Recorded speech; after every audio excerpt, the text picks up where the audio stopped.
नमस्कार, बहुत बहुत स्वागत है आप सबका। मैं पुनीत पाठक हूं और आप देख रहे हैं छत्तीसगढ़ में आए 2025-26 के प्रदेश के बजट पर इस वक्त हम विश्लेषण कर रहे हैं। पूरा प्रदेश ये समझने का प्रयास कर रहा है कि इस बार का बजट कैसे नया, क्रांतिकारी, विकास उन्मुखी और आने वाले वक्त की जरूरतों के हिसाब से है। पिछली बार ज्ञान पर आधारित बजट बताया गया था और अब की बार ज्ञान के आगे इसमें एक नया आधार जुड़ा है, वो है गति। और इस गति के सभी बिंदुओं को अच्छी तरह एलैबोरेट किया है प्रदेश के वित्त मंत्री ओपी चौधरी ने। ओपी चौधरी जी का ये दूसरा बजट, सहायक सरकार का दूसरा बजट, और इसमें विकसित भारत के विकसित छत्तीसगढ़ मॉडल को आगे बढ़ाने वाले सारे कदम, स्टेप्स होना बताया गया। इस वक्त हमारे साथ में विजय शर्मा जी, प्रदेश के उप मुख्यमंत्री और प्रदेश के गृह मंत्री, जुड़ चुके हैं। नमस्कार विजय जी, बहुत बहुत स्वागत है आपका, शुभकामनाएं आपको। सरकार अपना बजट लेकर आ गई है। इस बजट के सबसे बड़े हाइलाइट्स जो बताए गए हैं कि अब की बार ये गति देने वाला, गति आधारित बजट है। नमस्कार, बहुत बहुत धन्यवाद। क्या कहेंगे आप इस बजट को लेकर प्रदेश की जनता से? सबने कहा है कि अब की बार बहुत कुछ नया सा लगा प्रदेश के बजट में।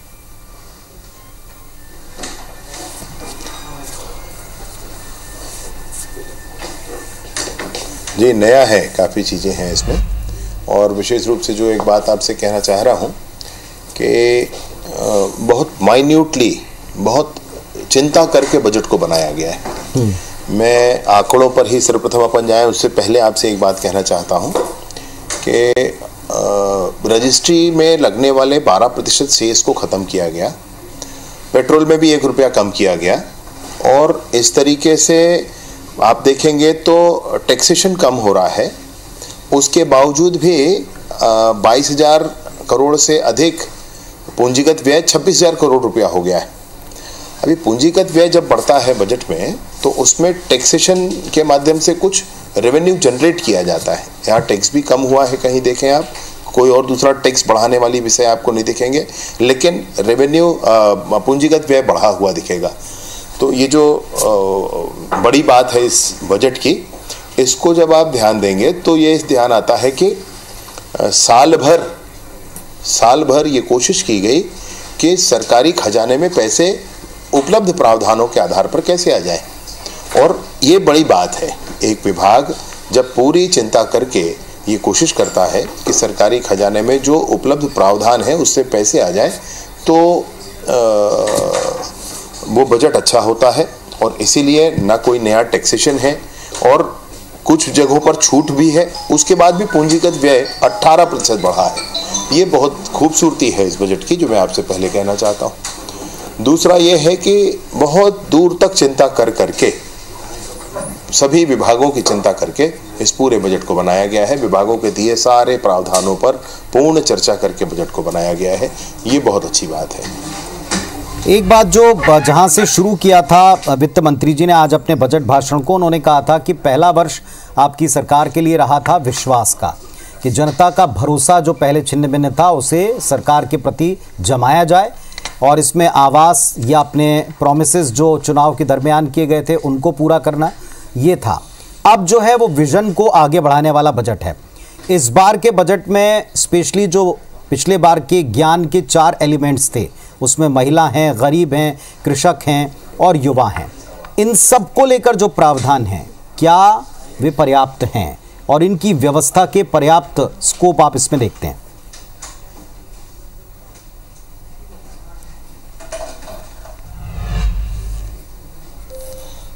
पिछले बजट में जो कॉन्सेप्चुअली लिया गया था वो ज्ञान था, गरीब, युवा, अन्नदाता और महिला जी। इन 4 बिंदुओं को ध्यान में रख करके विश्वास अर्जित करने वाला बजट था। और जो विश्वास अर्जित पिछले बजट और सरकार के कामों से हुआ है, जिसका परिणाम भी आपने विगत जो चुनाव हुआ है हमारा पुनीत जी, अभी स्थानीय चुनाव, उसमें आपको दिखा भी है। तो वो विश्वास अर्जित हो गया। अब हम ये मानते हैं कि अब हमको तेजी से आगे बढ़ना है, तो गति की आवश्यकता है। और गति की आवश्यकता जब आप महसूस करते हैं तो गति में भी गुड गवर्नेंस, पहला जी के का फॉर्म बताया गया था। दूसरा है एक्सीलरेटिंग इंफ्रास्ट्रक्चर डेवलपमेंट, टेक्नोलॉजी और इंडस्ट्रियल डेवलपमेंट। तो इन 4 बिंदुओं के साथ, इन चारों बिंदुओं को आप देखेंगे तो चाहे वो इंफ्रास्ट्रक्चर का डेवलपमेंट का मामला हो या गुड गवर्नेंस का विषय हो, टेक्नोलॉजी का भी हो, इंडस्ट्रियल ग्रोथ हो, ये सब कुछ आपको स्पीड अप करते हैं, आपके पूरे अर्थव्यवस्था को आगे बढ़ाते हैं। पहले उस विश्वास पर काम हुआ और अब इन 4 बिंदुओं के माध्यम से पूरे इकोनॉमी को स्पीड अप करने की बात है, गति देने की बात है जी। तो अब इस बजट पर भी जब आप ध्यान देंगे तो इन 4 बिंदुओं के आधार पर, इन विषयों पर, जैसे कि आपको बताऊं मैं कि लगभग 600 करोड़ का बजट पिछली बार था उद्योग विभाग का, वो 1200 करोड़ से अधिक हो गया है, शायद 1400 करोड़ या 1200 करोड़ रुपया हुआ है। मतलब उद्योग विभाग का बजट डबल हुआ है। इंफ्रास्ट्रक्चर डेवलपमेंट के बात को लेकर के इस बार को अटल निर्माण वर्ष ऐसा कहा जा रहा है। ये अटल जी के जन्म का 100वां वर्ष भी है और छत्तीसगढ़ के जन्म का 25वां वर्ष भी है। छत्तीसगढ़ के निर्माण अटल जी के माध्यम से हुआ है, हम सब जानते हैं, और इसलिए इसको अटल निर्माण का वर्ष, इंफ्रास्ट्रक्चर के लिए वो निर्माण का विषय भी आया और काफ़ी राशि भी इंफ्रास्ट्रक्चर डेवलपमेंट के लिए इसमें उपलब्ध कराई गई है। तो आप देखिए, इंफ्रास्ट्रक्चर डेवलप होता है तो वो अर्थव्यवस्था को ही सर्वप्रथम गति प्रदान करता है। तो आप देखेंगे तो चाहे वो इंफ्रास्ट्रक्चर डेवलपमेंट का विषय हो, टेक्नोलॉजी का विषय हो, टेक्नोलॉजी में मैं अपने ही विभाग में कहूँ तो साइबर क्राइम के लिए बहुत सारे प्रावधान किए गए जी। जो चीज़ें हम लोगों ने सोची वो सारे प्रावधान अब हमको बजट में दिख रहे हैं, इसलिए ये गति भी है वो भी। मैं आपसे आप ही के विभाग के ऊपर ही आने वाला था, आपने शुरुआत तो इसमें कर दी है। ये बात तो बिल्कुल सही है कि हर एक डिपार्टमेंट के बजट में आपने सरप्लस पॉइंट्स कुछ देखे, प्रतिशत इसमें जुड़ा है। अगर नक्सलवाद के चैलेंज को देखें, बस्तर के विकास को देखें, टूरिज्म को लेकर एक पूरा विजन दिखता है कि सांस्कृतिक टूरिज्म एक महाकुंभ के बाद में एक बहुत क्लियर दिख रहा है कि ये अपने आप में जितना एक मानवीय इतिहास रहा है महाकुंभ का, वैसे ही यहाँ भी हमारे पास में एक कुंभ है, राजिम कुंभ है, जिसकी फिर शुरुआत सरकार ने की है, उसके लिए भी बजट बढ़ाकर प्रावधान कर दिया है। तो क्या हम माने कि नए तरह का टूरिज्म और जो आपका डिपार्टमेंट है जिसमें जैसे बस्तर फाइटर में 3500-3600 और नए चीज़ों को इसमें जोड़ने का या एक नया बजट देने की इसमें कोशिश की गई, तो इसके लिहाज से आप इस बजट को कैसे देखते हैं? ये प्रावधान आपको कैसे लगे इसमें, या और आवश्यकता है जोड़ने की?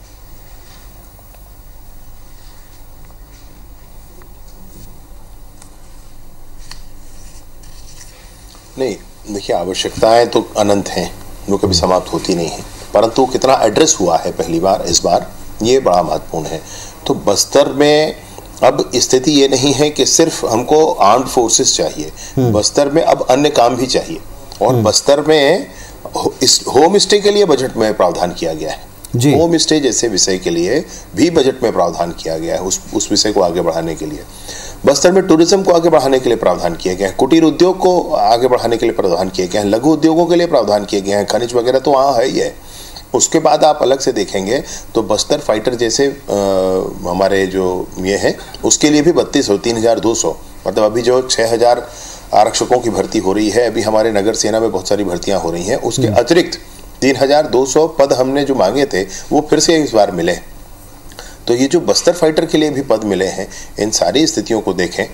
नियत नीलानार गांव के योजना के अंतर्गत उसमें 25 करोड़ का प्रावधान किया गया है, और नियत नीलानार के अंतर्गत आप देखेंगे तो दूरस्थ अंचलों में विकासात्मक कार्य किए जा रहे हैं। वैसे भी नियत नीलानार के अंतर्गत बहुत सारे जो बजट जो ऑलरेडी एग्जिस्टिंग स्कीम्स हैं गवर्नमेंट के, उसका कन्वर्जेंस ही है, लेकिन फिर भी जो नहीं हो पाएगा उसके लिए हमारे पास बजट का प्रावधान है।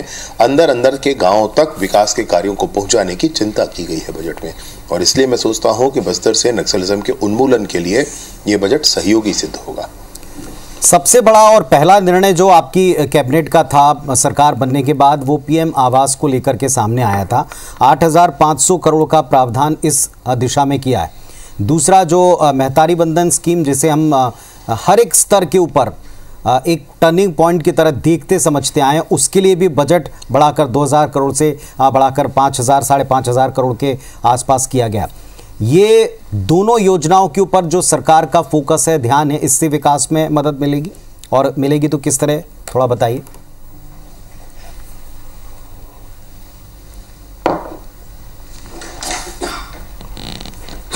विकास एक विषय है और बेसिक नीड्स उससे पहले आता है मेरी दृष्टि में। तो पिछली सरकार ने प्रधानमंत्री आवास का क्या हाल कर रखा था हम सब जानते हैं, और पिछली सरकार की में उस समय जो तत्कालीन मंत्री टी.एस. सिंहदेव थे, उन्होंने स्वयं ये कहकर अपने उस विभाग को छोड़ दिया था कि मैंने बार बार मुख्यमंत्री जी से कहा कि गरीबों के आवास के लिए आप राजस्व जारी करें, परंतु उन्होंने नहीं किया और इसलिए मैं अपना ये दायित्व पद छोड़ता हूं, ऐसा करके उन्होंने पद छोड़ दिया था। अब उनके उसके बाद भाजपा ने आंदोलन किया था, मोर आवास मोर अधिकार, रोक के रखे है भूपेश सरकार आदि, आप जानते हैं। इसमें इस बार जब नई सरकार बनेगी तो पहला हम लोगों का ध्येय था कि पहला कैबिनेट का पहला प्रस्ताव होना चाहिए कि 18 लाख गरीबों को आवास दिया जाए। जी, मुझे आपको बताकर बड़ी प्रसन्नता है इस बात को कि आप तो पूरा ही जानते हैं पुनीत जी, मतलब आपने तो शुरू से ही सब कुछ देखा है। वो महाभारत आता था पहले सीरियल, तो उसमें पहले एक चक्र आता था, घूमता था, मैं समय हूँ, आप मेरे को समय जैसे ही लगते हैं जो सब कुछ देखते रहते हैं। जी जी। और पुराना जो भाजपा का विपक्ष का समय रहा वह भी आपने पूरा देखा हुआ है। और आपको ध्यान होगा उस आंदोलन में बम वगैरह फेंके गए थे और खूब पिटाई हुई थी सबकी, बहुत सब हुआ था। परंतु उसके बाद नई सरकार बनने के बाद मैं आपको बताना चाहता हूं, ग्रामीण क्षेत्रों के लिए, शहरी क्षेत्रों को फिर से आप छोड़ दें, ग्रामीण क्षेत्रों के लिए 8,47,000 आवास, मतलब देश में 32,50,000 आवास दिए गए, उसमें 17 राज्यों को दिया गया और उसमें से 8,47,000 आवास सिर्फ छत्तीसगढ़ को दिया गया। फिर अभी शिवराज सिंह चौहान जी आए थे, उन्होंने 3,03,000 आवास और दिए, तो 8,47,000 ये, 3,03,000 आवास और दूसरा 11 लाख पहुंचते हैं, 8 मतलब 11.5 लाख पहुंचते हैं हम, 2,00,000 2.5 लाख से अधिक, मतलब लगभग 2,80,88,000 आवास हमने अपनी नई सरकार बनने के बाद पूर्ण कराए हैं। जिनकी किस्तें रुकी थी, जिनकी अन्य परेशानियां थी, उनको पूर्ण कराए। तो 2,88,000 आवास ये, ऐसा आप देखेंगे तो हम 14.5 लाख तक पहुंचते हैं। और उसके बाद एक बात और आपसे बताऊं मैं कि अप्रैल मई के महीने में हमको 3,03,000 आवास और मिलेंगे, ये और 15,000 आवास हमको और मिल चुके हैं नक्सलियों के संदर्भ में। 47,090 आवास मुख्यमंत्री आवास के नाम से मिले हुए हैं। पीएम जनमन में हमको 32,000 आवास मिले, गिन कर 18 लाख आवास पुनीत जी ये पूरे हैं। और मैं आपको बताऊं, इतनी बड़ी संख्या में एक वर्ष में देश के किसी राज्य में आवास नहीं बने हैं जितने आवास अभी छत्तीसगढ़ में बन रहे हैं। और उसके लिए बजट में पूरा प्रावधान किया गया है, पूरा समर्थन किया गया है। 8,500 करोड़ रुपया सिर्फ प्रधानमंत्री आवास के लिए दिया गया है। दो और बड़ी चीजें नीड है जिसको पहले पूरा होना चाहिए, और उसके बाद विकासात्मक कार्य हैं जिसमें महतारी वंदन भी एक बहुत बड़ी बात है। जी जी, एक और बड़ी चीज जो इसमें दिखाई पड़ती है कि हमने पिछली सरकारों का फोकस ग्रामीण अर्थव्यवस्था पर देखा था, लेकिन अब की बार एक बैलेंस इसमें दिखाई पड़ता है। और इसमें बैलेंस ऐसे दिखाई पड़ता है, नगरीय विकास के लिए 750 करोड़ का प्रावधान है। कुछ बड़े संस्थागत निवेश हमको दिखाई पड़ते हैं। नर्सिंग कॉलेजेस की आवश्यकता, हर बार हम डॉक्टर्स की कमी को तो अंडरलाइन करते थे, लेकिन 12 नर्सिंग कॉलेज उनकी बात हो, या फिर जैसे नालंदा परिसर बना है और जगहों पर नालंदा परिसर, इसके लिए भी बजट में एलोकेशन हुआ है। ये बड़े हम मान सकते हैं कि जो आज की ज़रूरत है या भविष्य की जो ज़रूरत है उसके हिसाब से एक डिज़ाइनिंग है। अब इनकी सही मॉनिटरिंग बहुत आवश्यक है, इस पर आपका मैं कमेंट चाहूँगा। और इस बीच उचित जी हमारे साथ जुड़ गए हैं, उचित शर्मा जी वरिष्ठ पत्रकार, उनको भी नमस्कार करता हूँ, उनका भी मैं यहाँ स्वागत करता हूँ। लेकिन पहले विजय जी आप इन दोनों पर अपनी बात रख दें।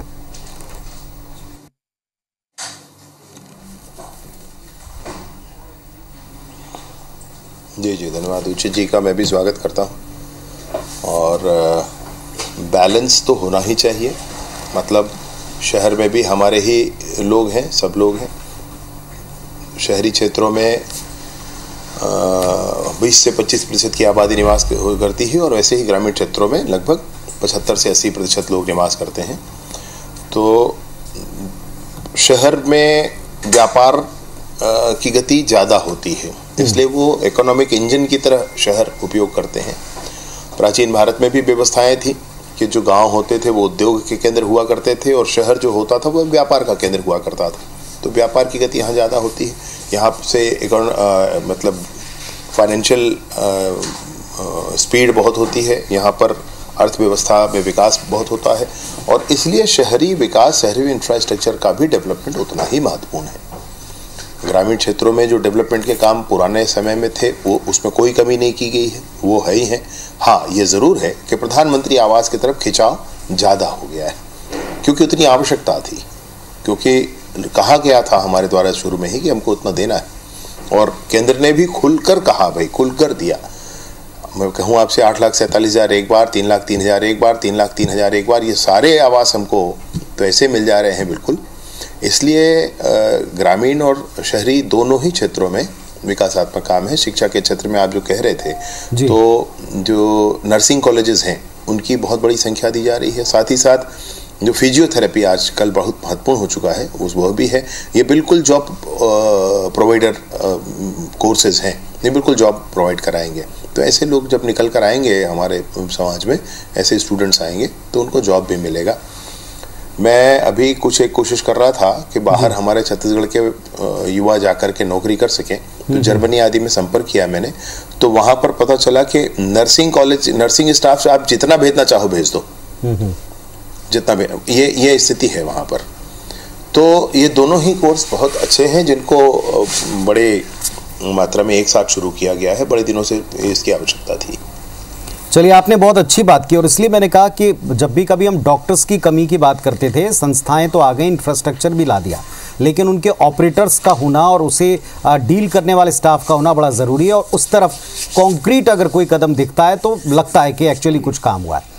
उचित जी हमारे साथ जुड़ गए हैं। उचित जी, आपका एक्सपर्ट व्यू क्या कहता है? कई बजट आपने देख लिए, अब की बार काफ़ी हद तक बहुत सारी चीज़ें नई हैं, इनोवेटिव हैं, अंदाज से लेकर प्रेजेंट करने के तरीके तक में बहुत से चेंजेस हैं, बट ओवरऑल हाइलाइट्स आपके मुताबिक क्या, निचोड़ क्या? देखिए, हर व्यक्ति की और हर पत्रकार की अपनी अपनी पसंदीदा चीजें होती है। इस बजट में तमाम चीजें अच्छी हुई होंगी। गरीबों को मुख्य धारा से जोड़ने से लेकर नदियों तक को जोड़ने की बात कही है, ये अच्छी बात है। लेकिन मुझे जो चीज अट्रैक्ट करता है, जो पिछले अटेम्प्ट में भी भाजपा के शैक्षणिक संस्थानों को लेके काफी संजीदा थी। देखिए, तमाम वो शैक्षणिक संस्थाएं आए, चाहे IIT हो, IIIT हो, IIM हो, NIT हो, जितनी भी संस्थाएं, शैक्षणिक संस्था आई, वो बहुत अच्छा एक मानक माना जाता है किसी भी प्रदेश के विकास के लिए। तो मुझे जो अट्रैक्ट किया है अभी फिलहाल की स्थिति में, तमाम चीजें ऐसी हो सकती है, हम जब लंबा डिस्कस करें तो तमाम अच्छी चीजें हो सकती है, लेकिन जो अट्रैक्शन देखिए फिजियोथेरेपी को लेकर जो कह रहे थे विजय जी कि डायरेक्ट इसमें नौकरियां मिल जाती है, आपको बहुत ज्यादा नौकरी तलाशने की आवश्यकता नहीं हो। फिजियोथेरेपी की कॉलेज, नर्सिंग स्टाफ, आप देखिए कि केरला जैसा स्टेट जो है केवल नर्सिंग स्टाफ को भेज के जो है फॉरेन रेवेन्यू जनरेट कर लेते हैं। केरला जैसे स्टेट जो है अपने मिडिल ईस्ट में पूरे के पूरे जो जितने भी स्टाफ है मेडिकल के, वो ज्यादातर केरला और तमिलनाडु के हैं। तो एक बड़ा कारण है कि आप पूरा विकास के लिए अगर चाहे तो ये हमारे हॉस्पिटल ज्यादा है, नर्सिंग स्टाफ की कमी भी है, उन पे गुणवत्ता की कमी भी है, तो मुझे लगता है कि इससे होगा। तीसरी चीज की जो राष्ट्रीय स्तर का शैक्षणिक संस्थान जिसके बारे में चर्चा हुई थी कि फैशन इंस्टीट्यूट ऑफ टेक्नोलॉजी जो आ रहा है, अपने आप में ये IIT से कम नहीं है, IIM से कम नहीं है, ये मैं समझता हूँ इसमें एक बड़ी उपलब्धि के रूप में देखता हूँ। शैक्षणिक चीज तमाम अच्छी चीजें हुई है, कृषि में हुई है, पंचायत में हुई है, सड़कों के मामले में हुई है।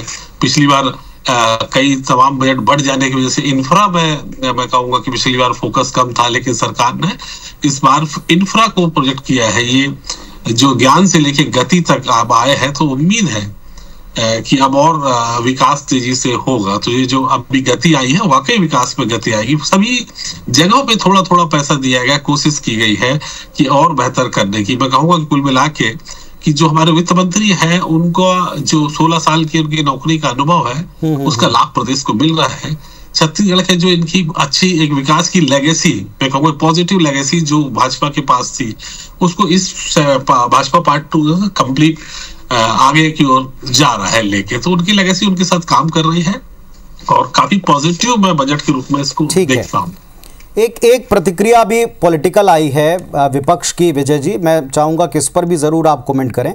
आप गति कह रहे हैं, वो कह रहे हैं गति नहीं दुर्गति। इसको लेकर पोस्ट भी किया है, इसको लेकर बात भी की। उन्होंने कहा कि ये सबसे लंबा, उबाऊ और नीरस एक था भाषण, जिसमें उन्होंने इस पर कोई उम्मीद प्रदेश के लिए नहीं देखी। जवाब आपका।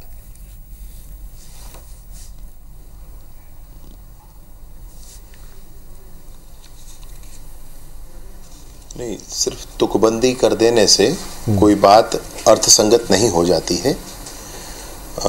अगर कुछ कहना है विपक्ष के नाते तो कुछ कहा जाए, तर्कों के साथ, तथ्यों के साथ कुछ कहा जाए तो समझ में आए सरकार को, अगर कुछ बात उनके मन में हो तो।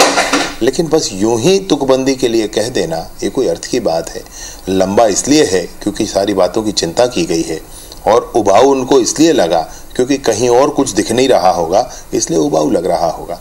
इसमें माननीय विष्णुदेव साय जी के मार्गदर्शन में ये बजट दूर दूर तक सोचकर, कोने कोने तक इसकी रोशनी पहुंच रही है, आप ये मान सकते हैं। जो मैं देख रहा हूं, अभी उचित जी कह रहे थे कि किस तरीके से, मैं तो भूल भी गया था, national institute of fashion technology NIFT के लिए जो प्रावधान इसमें किया गया, सोच कर किया गया। बाकी संस्थाएं हैं ये नहीं है, इसको रायपुर में आना चाहिए, उसके लिए प्रावधान किया गया। ऐसी सारी ही चीज़ें, मैं अपने ही विभाग की और बातें बताऊं कि हम लोगों ने प्रावधान कर रखा था। अभी इंडस्ट्रियल कोई एरिया होता है, कोई इंडस्ट्री होती है, तो हमको अपने लोगों को डिपुटेशन में भेजना होता है, उनसे कोई रेवेन्यू हमको जनरेट होता नहीं है पुलिस विभाग में, आर्म्ड फोर्सेस के लोगों को, तो CF के लोग ही चले जाते हैं। और अब एक प्रावधान पहले ही बना कर रखा था कि भाई स्टेट इंडस्ट्रियल फोर्स, ऐसा हमारा फोर्स होना चाहिए जिसमें रिक्रूट करके हम उसको लोगों को सिक्योरिटी के लिए देंगे। ये चीज़ इस बार बजट में आ पाया है, इसकी भी चिंता की गई है। हम लोगों के मन में यह था कि भाई कोई आपदा की ऐसी स्थिति होती है, कोई आक्रमण जैसी कोई स्थिति होती है, तो नेशनल सिक्योरिटी गार्ड की तरह स्टेट सिक्योरिटी गार्ड हो, इसका प्रावधान बनाकर भेजा था। वह भी इस बार बजट में आ गया और उस पर भी चिंता की गई। तो इन सारी तरह की चीज़ों के लिए अगर कोई चिंता करने वाला बजट होगा और उसको भी कोई इस तरह से कहेगा तो मुझे समझ में नहीं। हाँ, और कुछ अपडेशन चाहते हैं, और कुछ एनहेंसमेंट चाहते हैं, और कुछ वैल्यू एडिशन चाहते हैं, तब आप ऐसे कुछ तर्कों के साथ, तथ्यों के साथ बोलें तो सुना भी जाए। अन्यथा सिर्फ तुकबंदी करने से काम नहीं चलता है भाई। ऐसे करके आप अपने विपक्ष के दायित्व का भी निर्वहन उचित नहीं कर रहे हैं।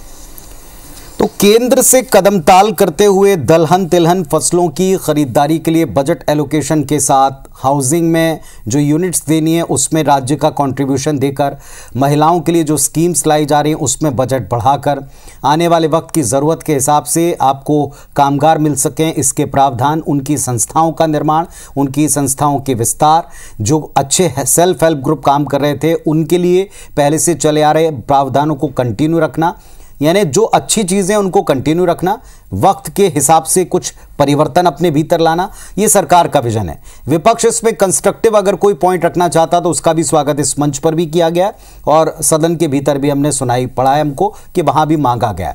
अब इस पर विश्लेषण तो चलता रहेगा, धरातल पर समीक्षात्मक तरीके से, सजगता से इसे उतारकर कितना मैक्सिमम लाभ लिया जाएगा, नज़र हम बनाकर रखेंगे, प्रदेश की जनता भी बनाकर रखेगी। फिलहाल मैं बहुत शुभकामनाएं देता हूं, धन्यवाद देता हूं।